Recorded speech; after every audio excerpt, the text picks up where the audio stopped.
hello. Something you don't know. My state of Delaware, a little state, because we had a small population, had the highest percentage of UAW workers in the United States of America. We had the largest GM plant, we had the largest Chrysler plant outside of Detroit, and we had a lot of shipping as well. But here's the deal. I got raised on automobiles. My dad ran an automobile, he didn't own it, he ran an automobile agency for a long time.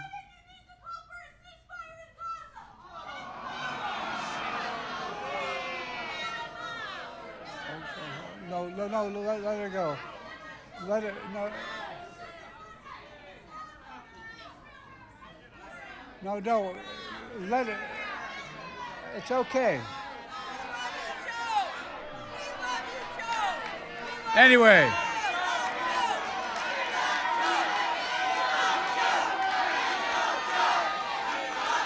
Look,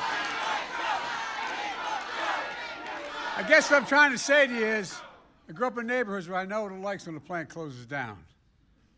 The large General Motors plant, as I said, largest Chrysler plant, when they shut down, people lost their sense of pride. Neighborhoods were in real trouble. People wondered whether they're going to stick around, what was going to happen to their families. It's a big, big deal. So this opening of Belvidere again is a gigantic deal as far as I'm concerned.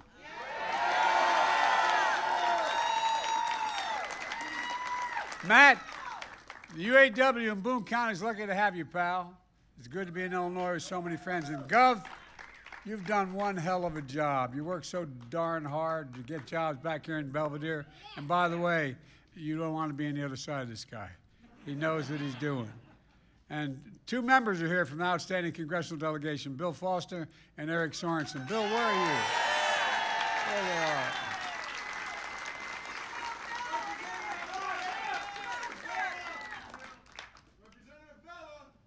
Representative Villa. Didn't know he's here. And look, one of your great senators, where are you? I'm sorry, man.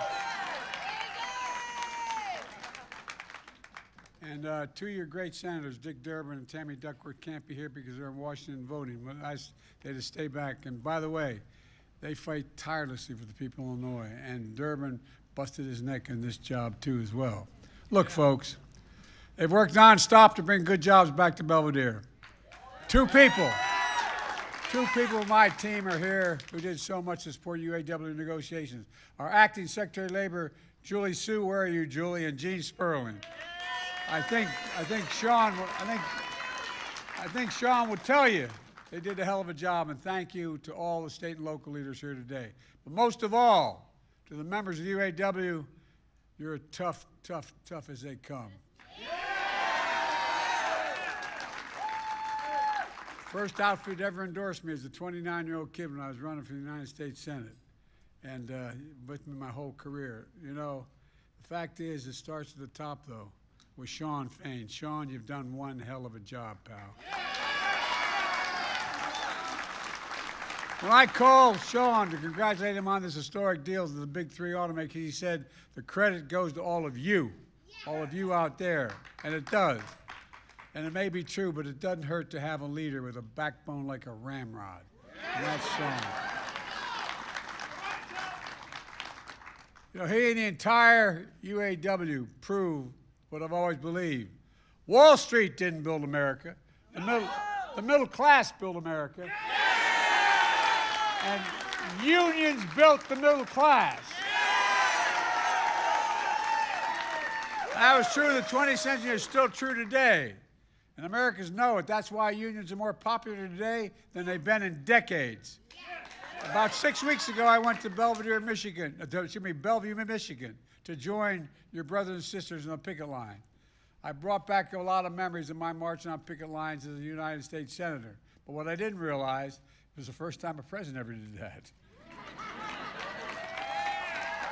It was second nature. No, I'm serious. I didn't know that. That shirt looks good on you. Well, I tell you, I've worn this shirt a lot, man. You have no idea. I've been involved in the UAW longer than you were alive, man.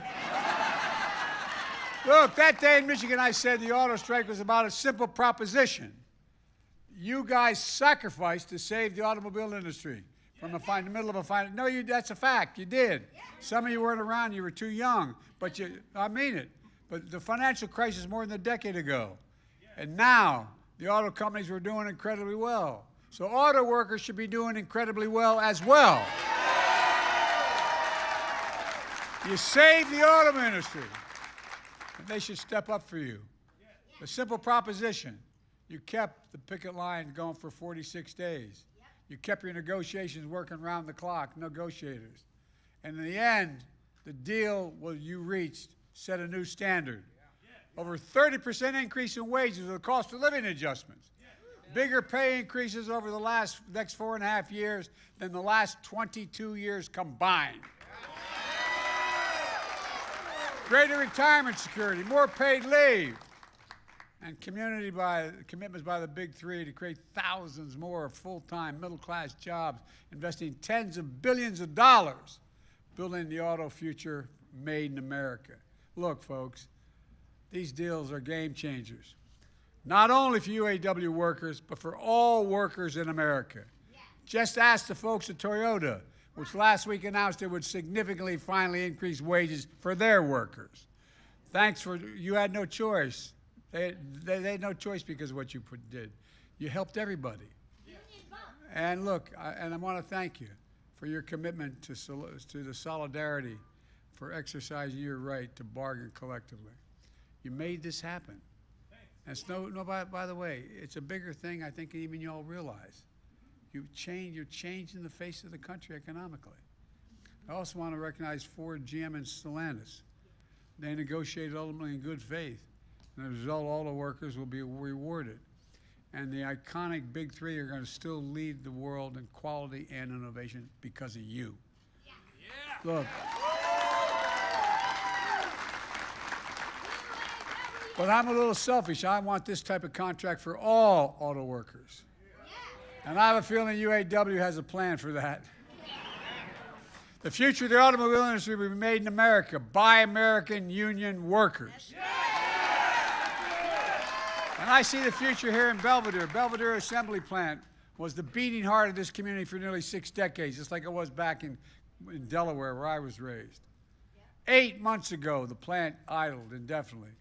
1,200 of you lost jobs. When that happens, a community loses more than jobs. It loses a sense of pride, loses a sense of being, loses a sense of dignity. What do you turn and say to your kids? What do you say to one another? Everything changes. It's devastating. Then this June, I had a combination with Matt from the local UAW, as he just described. He said, tell me, what's going on with Belvidere? He told me how critical it was to get that plant up and online again. So I told my team, make Stellantis know Belvidere is a priority. And I got on the phone and let him know personally I thought it was a priority. No. By the way, I can't take a lot of credit for that, but I watched it before. I watched it as a kid. I watched it as a senator. I watched what happened in my community. It changed everything. The state had a lot of other things going, but those folks were hurt badly. I can tell you one thing. It was my priority for you as well as a priority for all of you. That's why I personally brought it up with Mark Stewart, the head of North American Stellantis. Meanwhile, the UAW fought like hell to get these jobs back.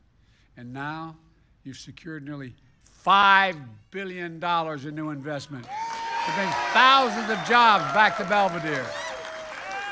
They'll reopen that plant assembly, build mid-sized trucks, state-of-the-art battery factory, and a parts and distribution center right here in Belvidere. And folks, I'm fighting for a place like Belvidere because I came as a president determined to put an end to this trickle-down economics in this country.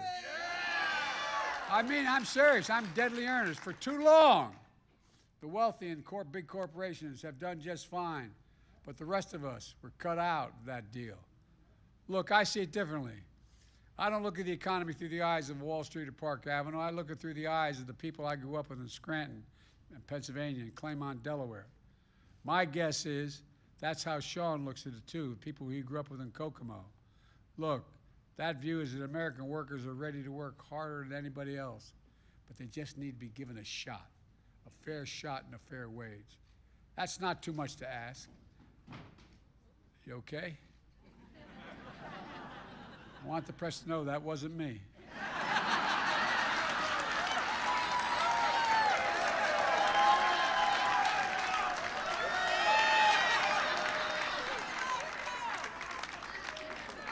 You know, my dad used to have a saying, for real. He'd say, Joey, a job's about a lot more than a paycheck.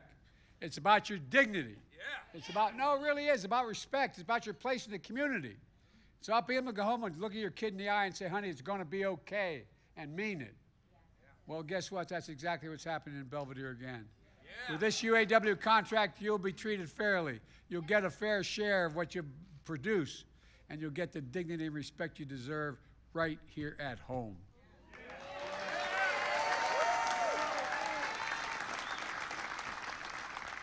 And I know maybe the press won't get this, but you all, members of the union, will get it. And be able to look your kid in the eye and say, honey, it's going to be okay.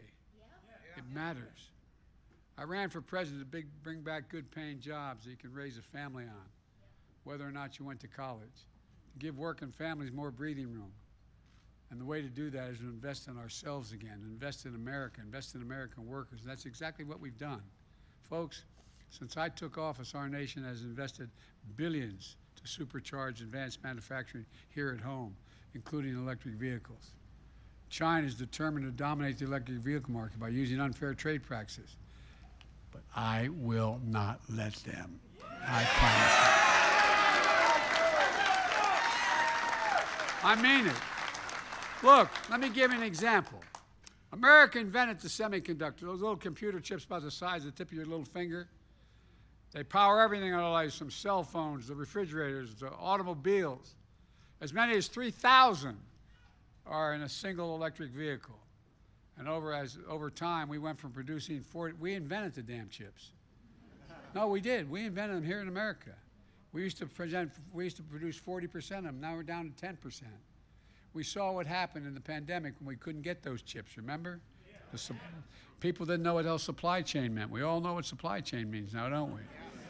Well, I was determined that no supply chain is ever going to deny us, because it's going to start here in America, the supply chain. And I really mean it. I literally went around the world convincing chip manufacturers in other parts of the world to come and invest in America. And the end result is companies around the world are investing $200 billion to increase chip production. And by the way, they're going to produce a whole hell of a lot of jobs. So you know those fabs, they call them, the factories they build, like the one they're building west of Columbus, Ohio? Guess what? They employ thousands of people. And you know what the average wage in there is? $112,000, and you don't need a college degree. And then I kept talking about science. How can you be the leading country without investing in science and research? And because of the CHIPS and Science Act, which I put together and signed into law, the United States is going to invest another $50 billion to manufacture these semiconductors at home. Now we'll be able to ensure that we have a supply chain in a nation that we can rely on. Then, thanks to the bipartisan infrastructure law, which is over $1 trillion, guess what? We're building a network of 500,000 electric vehicle charging stations all across America by your brothers and sisters, the IBEW, and that's a first-rate outfit, man.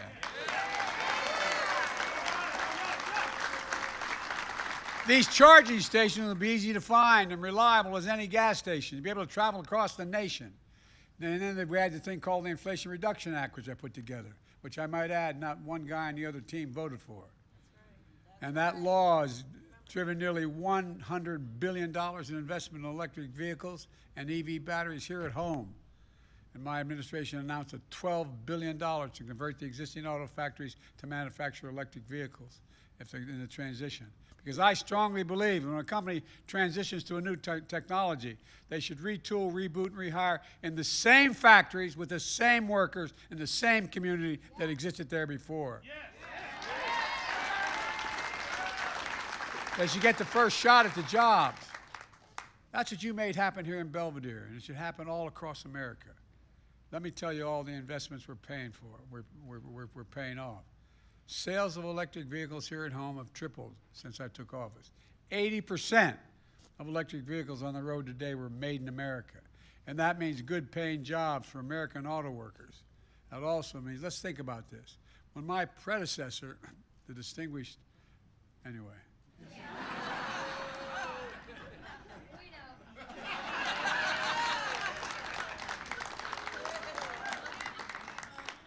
When my predecessor was in office, 6 factories closed across the country. Tens of thousands of auto jobs were lost nationwide. And on top of that, he was willing to cede the future of electric vehicles to China. He said if America invested in electric vehicles, it would drive down wages.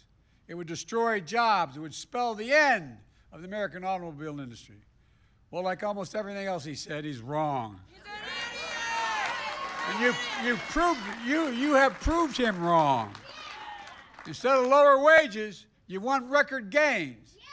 Instead of fewer jobs, you want a commitment for thousands of more jobs. Instead of less involvement and investment, you encourage American automakers to invest $40 billion in American auto industry beginning now. $40 billion. And then we're going to shut down. Remember my other guy? And here's the difference. When you're in the middle of a fight, I stood and others stood with you shoulder to shoulder on that picket line. My predecessor went to a non-union shop and attacked you. Yes, he did! Yes, he did! I hope you guys have a memory. Where I come from, it matters. The truth is, if you hadn't listened to him, thank God you didn't. If you listen to him, since I became president, thanks to the investments we made in more than 20 new auto plants have opened across America. 20 new auto plants opened, not closed.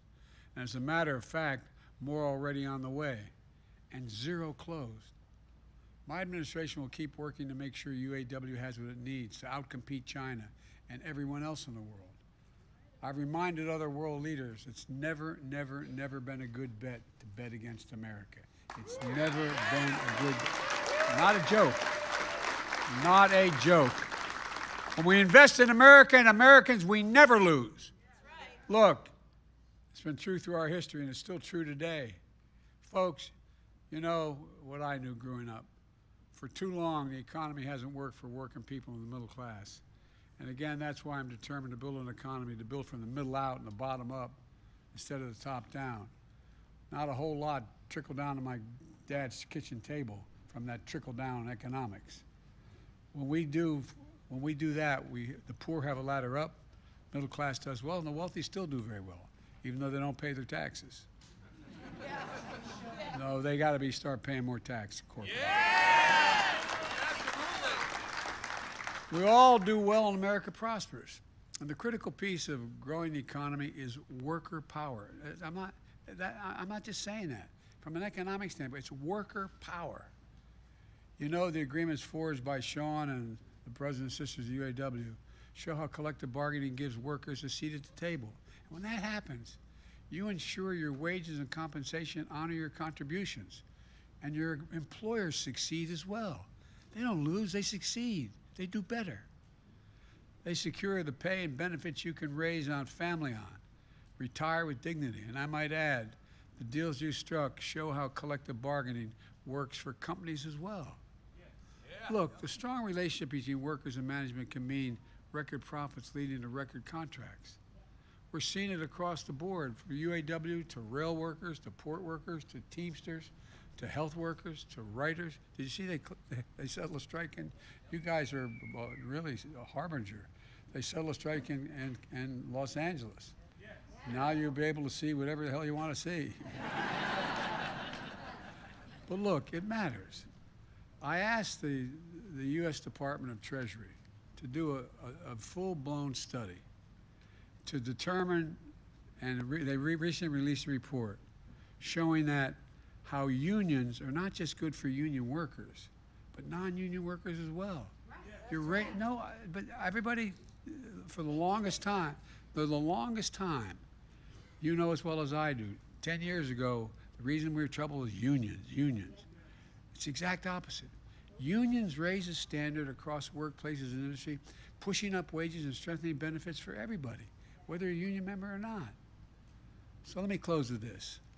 Our economy has made strong gains since I came to office. We have the strongest economic growth and the lowest inflation rate of any major economy in the entire world. We got more to do. We got more to do. But our economy grew, we'll bore you with a statistic, 4.9% last year. That's the highest growth in 2 years. More people are working today than ever in the United States of America, more. Unemployment has been under 4% for 21 straight months. That hadn't happened in a long time. Inflation has come down 2/3 since last summer, and it's going to come down more. And wages are actually going up, not just in your industry, but wages are going up. It's a fancy way of saying is median household wealth has grown by 37% since the pandemic, meaning people are better off, 37% better off. We have more to do, but we're finally building an economy that works for the people, working people, the middle class, and as a consequence, the entire country. When you look out at all of you in the communities like Belvidere, I see real heroes of your story. You know, you and the American worker, you're the American people. Because of you, I can honestly say, and I mean this from the bottom of my heart, I've never been more optimistic about America's future than I am today. And I know I only look like I'm 30, but I've been around a long time. We have to just keep going. Think about this. Is there ever anything America set its mind to as a nation that we've done together that we haven't succeeded? Not a joke. Ever. Anything. Well, you know, Donald Trump often says we're now, quote, we're now a failing nation. We're a nation in decline.